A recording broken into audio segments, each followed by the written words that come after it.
السلام عليكم، مرحبا بكم على قناتي. ان شاء الله تكونوا كامل بخير. اليوم راح نشارك معكم طريقة تحضير ميني بسطيلة بحشو خفيف وبزاف بنين.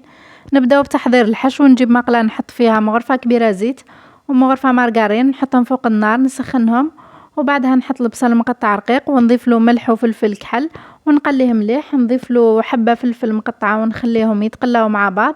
هنا الفلفل نتاعي راه بدا يدبل، نضيف له كمية من الدجاج كنت رحيتها من قبل ونخلط المكونات هذه مع بعض ونخليها تطيب. بعد ما يطيب الدجاج نطفي عليه النار ونضيف له معدنوس مقطع، وهكذا الحشو تاعنا راه واجد. ودوك نجيب ورقة تاع بسطيلة ندهنها بالزبدة ذايبة، نزيد نحط فوقها ورقة ثانية وندهنها بالزبدة أيضا.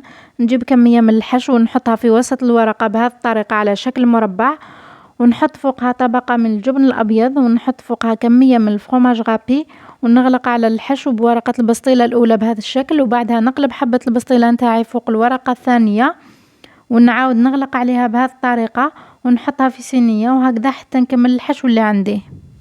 وبعد ما كملت ندهن حبات البسطيلة بالبيض ونرش فوقهم معدنوس مقطع رقيق وندخلهم الفرن.